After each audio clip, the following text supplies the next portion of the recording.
Bonjour, je suis Drake from Paris, c'est mon identifiant PlayStation et j'aimerais vous parler de la PS Vita et de la communauté de joueurs Vita in Paris que j'ai créée en octobre 2013 pour réunir les joueurs de PS Vita afin de pouvoir jouer ensemble en ligne et en live sur Paris. Au moment de cette vidéo, on est en avril 2015 et j'estime que la PS Vita est mal connue du grand public. J'entends dire qu'elle n'a pas de jeu, qu'elle est abandonnée de Sony, qu'elle est en fin de vie, et pourtant je vais vous montrer qu'elle a plein de jeux intéressants, des anciens comme des récents, et encore plein de jeux à venir. Vous allez voir que j'ai plutôt des jeux en multijoueur, mais il y a aussi plein de bons jeux en solo sur Vita. Tout d'abord, une rapide présentation de quelques fonctionnalités importantes de la PS Vita. Vous pouvez jouer à vos jeux PS4 sur votre PS Vita en Remote Play, notamment lorsque ça peut être pratique lorsque l'écran principal est occupé. Vous pouvez également chatter avec vos amis pendant que vous jouez avec l'application Party, qui est la même application que sur PS4, ou bien encore consulter qui de vos amis est en ligne, envoyer des messages, envoyer des emails. Vous pouvez envoyer des tweets avec l'application Live Tweet, partager avec vos amis sur Facebook et faire du chat vocal vidéo avec Skype. Vous avez des Monster Hunter-like sur Vita, vous avez Monster Hunter Freedom Unite, le jeu sur PSP compatible Vita. Vous avez également 3 Monster Hunter exclusifs à la PS Vita, qui sont Soul Sacrifice Delta, Freedom Wars et Tukidan Kiwami.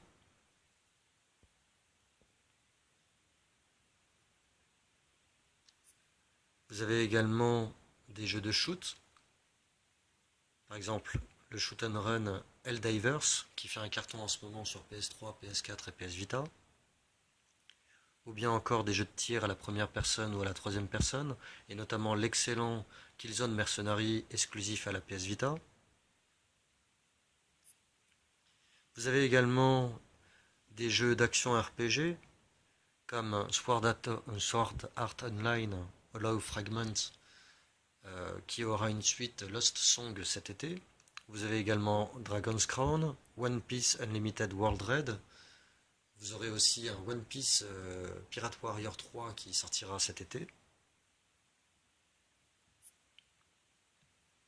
Vous avez des jeux de combat comme Street Fighter Cross Tekken, Ultimate Marvel vs Capcom 3, PlayStation All-Star Battle Royale, Dragon Ball Z Battle of Z, J-Star Victory Versus que j'ai là en japonais et qui sortira en français et en anglais normalement fin juin 2015. Vous avez des jeux de course comme par exemple Sonic and All-Star Racing Transformed qui est un très bon jeu de cartes un petit peu à la Mario Kart mais en moins déjanté, en un petit peu plus technique. Wipeout 2048, un grand classique PlayStation qui a sa propre campagne ainsi que les campagnes HD et Fury. Need for Speed Most Wanted qui est extrêmement beau et qui propose plein de challenges intéressants. Vous avez également des jeux de sport comme Everybody's Golf, Virtua Tennis 4 ou encore FIFA Football, FIFA 13 et FIFA 14 qui sont sortis par la suite. Vous avez également des jeux d'aventure comme les exclusivités Vita Uncharted Golden Abyss, Gravity Rush et Tearaway, ou encore Persona 4 Golden qui est le remake PS2 de Persona 4, ou encore The Walking Dead, le jeu d'aventure qui se joue en tactile sur Vita, saison 1 et saison 2 qui est sorti récemment, Minecraft PlayStation Vita qui est un vrai bonheur à transporter partout avec soi,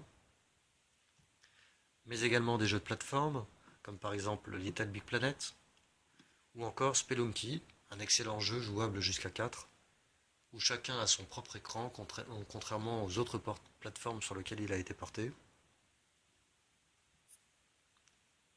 Vous avez également des jeux tactiques, comme Worms Revolution Extreme, Natural Doctrine, Frozen Synapse Prime, ou encore l'excellent Valkyria 2 PSP.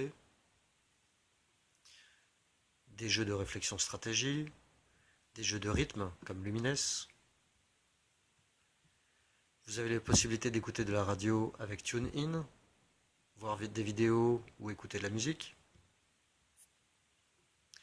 Vous pouvez jouer à des jeux d'arcade comme des classiques comme Space Invader ou Pac-Man, ou encore plein d'autres jeux indépendants qui sont très très très bien faits, très sympas à jouer. Ou encore jouer à des shoot 'em up de la PS1 ou de la Neo Geo. Ou bien encore jouer à des shoot 'em up plus récents comme Resogun, Soldier X2 ou Cinemora. Voilà, j'espère que cette présentation de ma collection de jeux sur ma Vita Slim avec une carte 64 Go vous a plu et que vous passerez nous voir à Vita in Paris avec votre Vita bien chargée et vos jeux multijoueurs, que ce soit en ligne depuis chez vous ou bien en live sur Paris ou dans des salons. Toutes les infos sont sur vitainparis.fr. Je vous dis à bientôt et bon jeu.